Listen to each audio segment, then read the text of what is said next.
Before the whole drama about Pablo Escobar, this baby was born. You'd think she'd grow up baking cookies, raising kids, maybe running a small shop somewhere in Colombia. Well, she did run something, but instead of cookies, it was cocaine. And instead of a shop, it was a billion-dollar empire. Meet Griselda Blanco, also known as the Black Widow, the cocaine godmother, and quite possibly the woman who made Pablo Escobar nervous. She was born in 1943 in Cartagena, Colombia. Her mother was a sex worker, her father basically gone. So, yeah, not the best role models. When she was still a little girl, her mom moved them to Medellin, a city that would later become the cocaine capital of the world.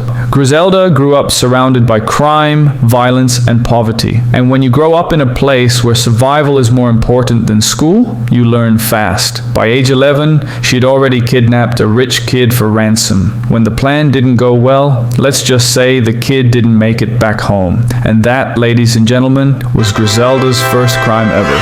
Most kids start with stealing candy. She started with kidnapping. As a teen, she ran away from home to escape her abusive mother. Living on the streets of Medellin, she did whatever it took to survive. Stealing, hustling, you name it. And somewhere in that chaos, she met her first husband, Carlos Trujillo, a small-time criminal with big dreams and a terrible mustache. They started running scams together, mostly fake passports and smuggling, and soon, cocaine entered the chat. By the early 1970s, Griselda and her husband had moved to New York City, the land of opportunity. For most people, that means starting a small business or getting a job. For Griselda, it meant creating a cocaine delivery network so big it made pizza delivery look slow. And business? Booming. She even created a genius new idea, hiding cocaine inside women's underwear. Because who's gonna check there? Eventually, Carlos Trujillo didn't like how much power Griselda was taking, so she solved the problem permanently, hence the nickname the Black Widow. She'd go on to marry 3 more men. All 3 died mysteriously. So yeah, maybe don't swipe right on her. But killing husbands was just her side hustle.